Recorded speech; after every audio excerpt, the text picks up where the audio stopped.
Ever wondered what a gaming PC without a graphics card would look like? Well, me neither. But today that changes because we're going to be doing just that. Building a PC without a graphics card using the good old 8700G. We're also going to build it and put it to the test in 5 popular games. I will also try things like fluid motion frames and HyperRX to see how well it runs. So let's talk about it.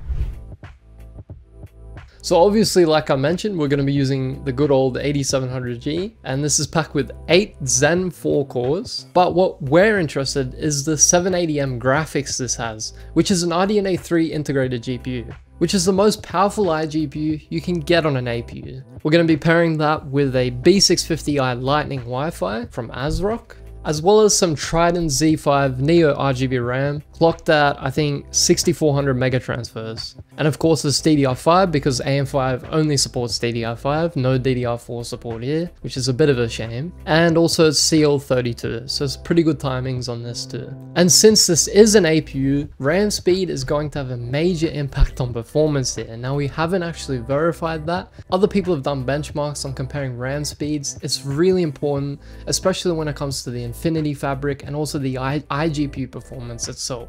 That's why we're using such fast RAM. We've also gone with a 980 Pro 1TB, and this probably isn't going to be the best choice for an SSD, but it's the only SSD that I had that I could use with this, so yeah, it is what it is. And we're also using a Cooler Master Watt 650 watt power supply. Now again, this is also not going to be the best choice for a power supply. You can get an SFX unit, which is going to be a lot better for the small form factor build that we're building today. But again, this is just what I had, and we're just going to use it. And in fact, if you look at prices, something like a 650 watt ATX unit is going to cost a lot less than an SFX power supply. And last but not least, we're using the Fractal Design Era ITX case, which you can see in the background right there. That's the case that we're going to be using, and it in fact supports ATX power supplies, so we're all fine and dandy there. Now there are better options out there for cases. Again, this is just what I picked out. You could pick up a Cooler Master NR200, which is a little bit more than the Era ITX, and there are smaller cases out there, but this is just the one that I decided to go with because of that ATX power supply support.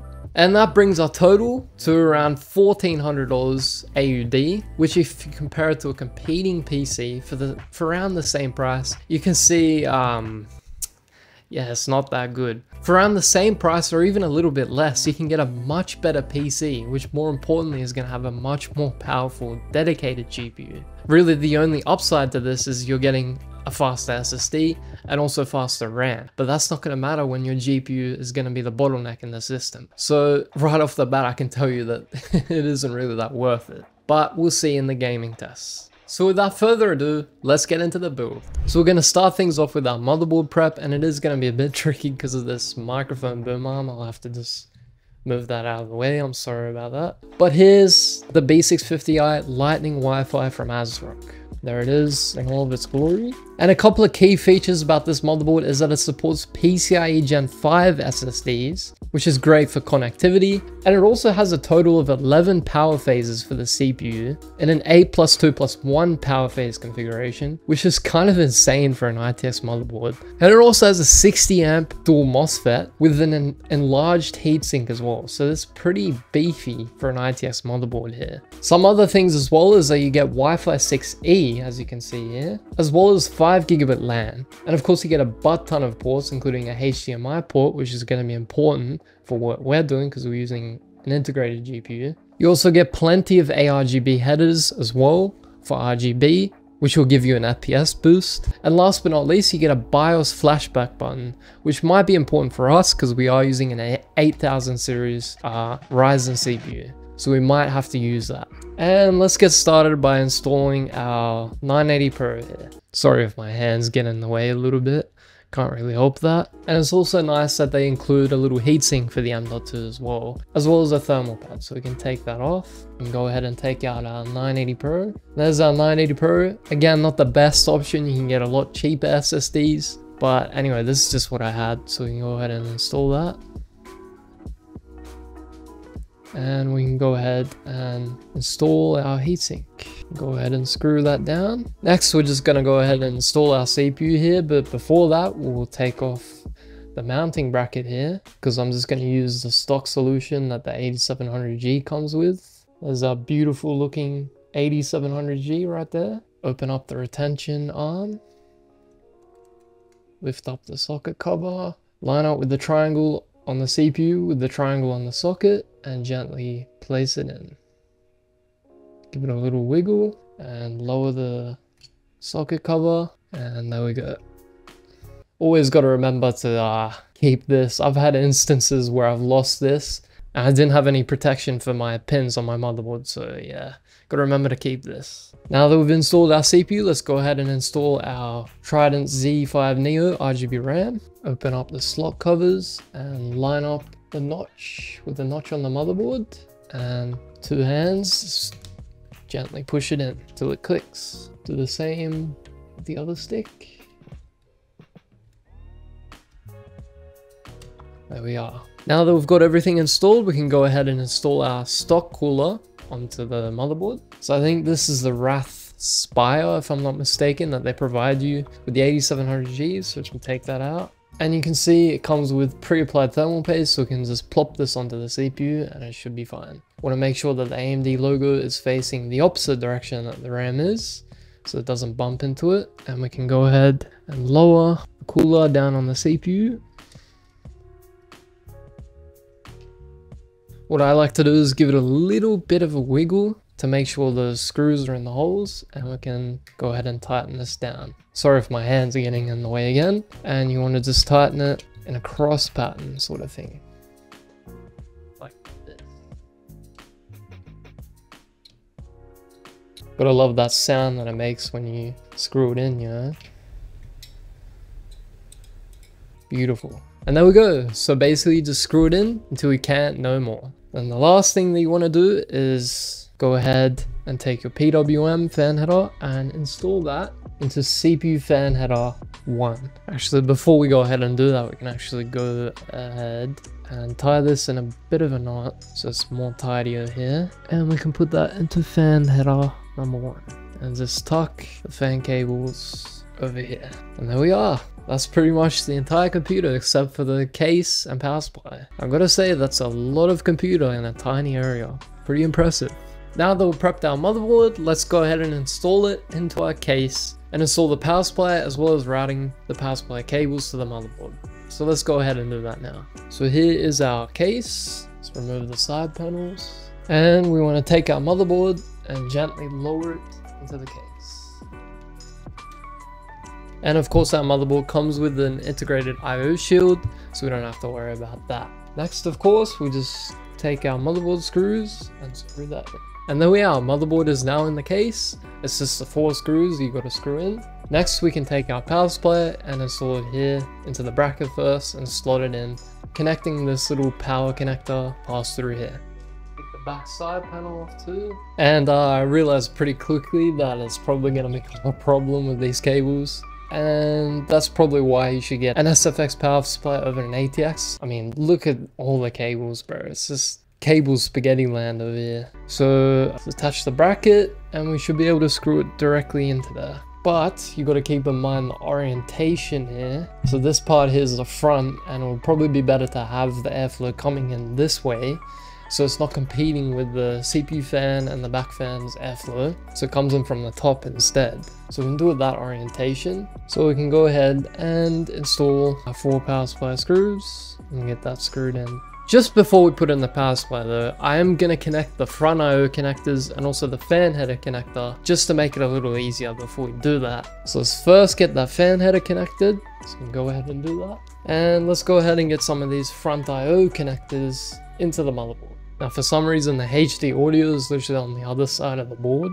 but that's fine. We'll go ahead and install the other front I/O. Now that we've got front I/O, let's go ahead and install the power supply finally and get this cable mess cleaned up. 5 hours later. So as you can see, we've got it all cable managed, and obviously it's not going to be the best in terms of cable management, but it's the best I could do with this ATX power supply. Again, it's going to be a lot better if you use an SFX power supply with a case like this, but it is what it is. I also went ahead and verified that everything worked, updating the BIOS. So let's go ahead and jump into some gaming performance, testing a couple of games, also trying out things like fluid motion frames to see how it performs. So after enabling AMD Expo and also updating the BIOS, BIOS to the latest version, we've hopped into a game of Fortnite with the performance mode active at 1080p at the lowest settings, and we'll see how it performs first without full motion frames, and then we'll try it with full motion frames. So literally right off the bat we're getting around 180 FPS, which is incredibly impressive.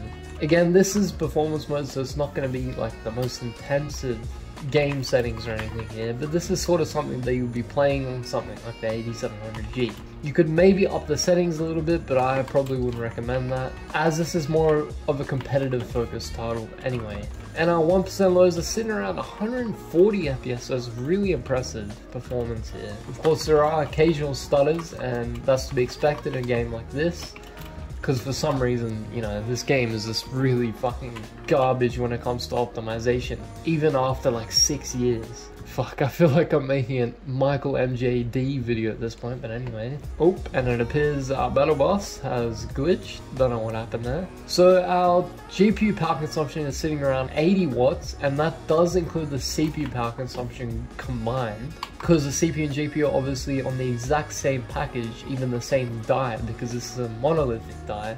And our temperature is sitting around 75 degrees Celsius. Now the temperature of the GPU doesn't include the CPU, that's just the GPU on its own. So yeah. So even like indoors, we're getting around 230, 250 FPS. 1% lows are sitting around 200 indoors. Now that's going to fluctuate obviously as we get into some gameplay. But overall, right off the bat, really impressive performance coming from the 780M. And it just goes to show how far we've come in terms of iGPU performance. Like we've definitely come a long way from the performance you used to get on some of the 5000 series APUs, like the 5600G, 5700G. Overall, it feels really smooth. Now my monitor's refresh rate is 75Hz, and 60 to 75Hz is really where you'll be targeting for something like this. But of course you can get higher refresh rate monitors if you so choose. Getting into our first gunfight here, and we just died. Obviously no matter the FPS that I'm getting, I still suck at this game, but anyway. Now why don't we try enabling HyperRX, which will enable full motion frames. So let's go ahead and enable that. Enable HyperRX, and we'll enable full motion frames right here. Now super resolution is enabled, but you know, it's not doing anything because we're at 1080p, which is a native resolution. We're just gonna stay at 1080p. We'll enable full motion frames with Radeon boost and anti-lag. And as you can see, we're getting around the neighborhood of 300 FPS while out in the open, so maybe it has increased a little bit. And our 1% lows are sitting around 200. So incredibly impressive performance coming from the 780M and 8700G here. I don't think full motion frames in this game in particular is going to make a huge difference when it comes to smoothness, but we'll try full motion frames in some of the more intensive titles like Forza 5 in a second here. Now our GPU temperature is getting around 80 degrees Celsius. Again, we are using the stock cooler that comes with the 8700G. First kill on the 8700G, let's go. You can see now that we're setting in a bit more, we're getting around 300 FPS. So yeah, that's really about it for Fortnite. You get incredible performance, which honestly I wasn't expecting on something like the 8700G. Again, this is performance modes, so you're not going to get the highest graphical fidelity, but for a game like this, it really doesn't matter that much for graphical fidelity. I'll be more inclined to set the graphics settings on low, so you get the best competitive experience here. So now we've headed into another more competitive title, CS2, and we're going to run things at the lowest settings because, you know, you wouldn't really play this game at higher settings, especially on an APU like this. We're also not running FSR because in my opinion in this game FSR just looks like shit and you don't really get much more performance out of it, sorry. And we've also disabled full motion frames because in a competitive title like this, latency is what's gonna matter the most, and we've put on anti-lag and boost because of that. So right off the bat we're getting around 230 FPS, while the 1% lows sit around 130. So it's not the highest FPS experience here, but it's definitely a playable experience in something like CS2, and the latency feels really good even though we're on like a 75Hz monitor. Now it's obviously not surprising that we're getting performance like this, but it's definitely impressive to see. In some of these more open areas you can see the FPS does drop a little bit to 130, but that's to be expected.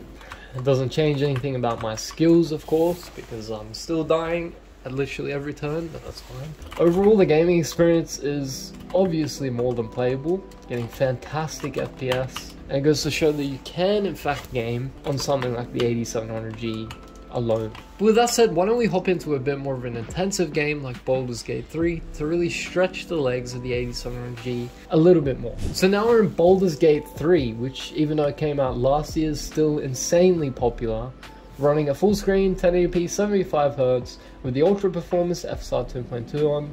Again, I have no idea why there's FSR 1.0, you obviously want to use the latest, well not the latest, but the newer FSR. And we're going to start things off with everything at the low preset. So we're in Baldur's Gate 3 now, and we're getting around 130 FPS with 1% lows at around 114, 130. It's an incredibly smooth experience, and even at the lowest settings, not gonna lie, it looks pretty fantastic. Now, that doesn't change the fact that I still have no idea how to play this game. I've just hopped into some multiplayer game here. I have no idea what's going on, but we'll figure it out as we go. Anyway, why don't we try increase the settings a little bit? Maybe we'll change FSR 2.2 to balanced, and we'll go ahead and enable the medium preset and see what that does. And we might try enabling fluid motion frames here. Without fluid motion frames, we're getting still around 100 FPS. I would say it does look a tiny bit better, but I'm not entirely sure. I really have to sit down and like figure out how to play this game, you know? I can't even move, bro. What the hell? So it goes to show like the 8700G is definitely capable of a lot more than just low settings, even in a game like Baldur's Gate 3.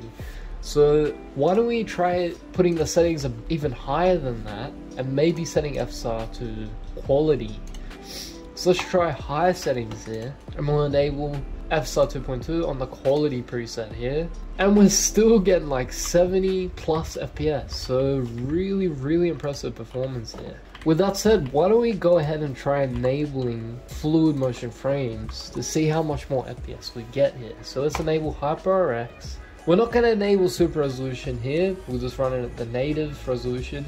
Fluid motion frames is active with anti-lag and boost, and we're now getting an enabled of around 120 FPS. Now, does it feel any more smoother? Well, not really, because we're already getting above like the monitor's refresh rate pretty much. But yeah, it's definitely impressive to see frame rates like this at 1080p on this APU.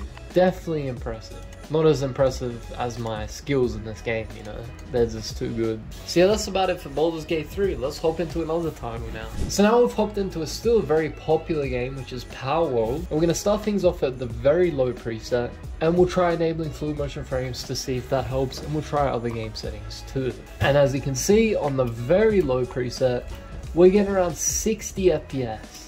That's obviously not the best experience, especially when it comes to the fidelity of this game, and we are getting some FPS drops here, but I do find this game to be very GPU intensive. And yeah, so why don't we try enabling fluid motion frames to see if that helps. And as you can see, now we're getting around 70, 80 FPS, sometimes it goes up to around 90, and we're getting around 50 FPS on the 1% lows.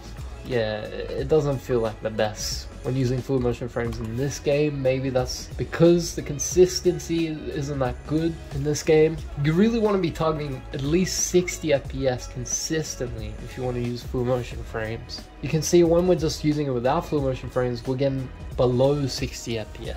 So I don't think it would be recommended to use fluid motion frames here. So let's go ahead and try upping the settings a tiny bit. Maybe we'll go for something like low settings, which low settings for some reason applies medium on most of them. Not sure why it's called low settings, but anyway, we are gonna have to restart the game though. So now we're back here at low settings, and the game does look a lot better, I'm not gonna lie. But now we're getting way low FPS, getting in the neighborhood of around 40 FPS with 1% lows sitting around 30. So not exactly the best experience. I mean, it's playable, it's definitely playable. Like, in my opinion, I would probably play it at these settings because it does look a lot better. But yeah, I definitely would not turn on fluid motion frames here because that's gonna destroy our experience. Maybe we could try and capture some Pokemon here, you know?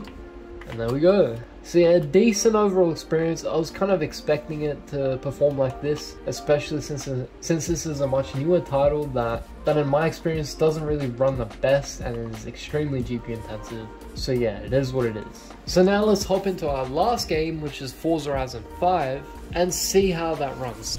Alright, so now we've headed into Forza Horizon 5, and again we're at 1080p, and we're going to set FSAR to balance, and we've also set the medium preset. In addition to that, we've turned off fluid motion frames to start us off, and anti-lag and boost is enabled. So let's go ahead and see what kind of performance can we expect in Forza Horizon 5 out of this iGPU. So now we're actually in game, and as you can see, god damn, we're getting a lot of FPS. I was not expecting that. At medium settings, we're getting 112 FPS with 100 FPS on the 1% lows. This is an incredibly smooth experience. There is the odd dip in FPS, but that'll smooth out because it's just recompiling shaders, but that's fine. So yeah, overall it's a dang impressive experience, not gonna lie. You could even try upping the settings a little bit. We might try turning on fluid motion frames. Yeah, see, there's some occasional stutters, but I think that might iron out. I'm not too sure, but this is a dang impressive experience. Right, with that said, why don't we try setting high settings? So we'll set this to the high preset. We'll also try and set FSR to quality, and then we can also try fluid motion frames.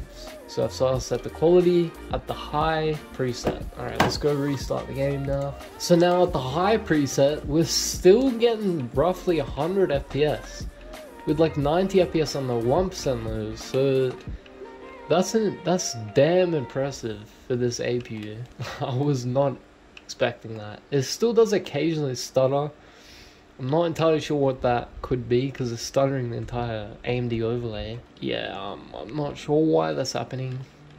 But when it doesn't do that, it's really good. So that's a thumbs up for that. So enable fluid motion frames. And you can see we're getting around 130 FPS. So it's a decent improvement. It's not exactly double the FPS, but it's an improvement nonetheless. It's ironed out to the point where, oh, there's a couple more stutters there. Literally, as I'm talking about how the stutters are going away, they just come back. But anyway, if you played the game for a bit, I bet they would go away, but I'm not too sure. That could be something to do with drive optimizations on this APU, but I'm not sure. So that just about does it for the 8700G mini ITX PC build. Would I recommend it? Well, obviously not. You can build a much better PC that's going to give you much more performance, like the one that we spec'd out. That's going to give you much more performance, especially in the GPU department. Even in itself, like, we could have spec'd out a better PC that would have been better for performance per watt, maybe using the 8600G instead of the 8700G, because they are quite close in terms of performance. I can throw up a few charts if you don't believe me. And also maybe using slightly lower spec RAM, and maybe instead of 32 gigs, 16 gigs and a better case, and maybe spent a little bit less on the SSD or something like that. But I just wanted to see what would it look like if we built a PC, more specifically a gaming PC, without a graphics card. One thing's for certain though, the 8700G is dang impressive, and it highlights how far we've come in terms of IG performance. There's no doubt about that. In pretty much all the titles, it gave us incredibly impressive performance, especially when using fluid motion frames and all the other HyperRX features. But again, considering the price, if you were to build something like this, I probably wouldn't recommend it. I would only recommend it if you care about efficiency, or if you want to build a small form factor PC that can fit in any space. That being said, I hope you liked this video. It was just a fun video to see what a gaming PC would look like without a graphics card. Anyways guys, that's all for today. Make sure to like, subscribe, and hit that notification bell. Also make sure to check out this video where we review the 8600G and 8700G. That'll be up on the screen.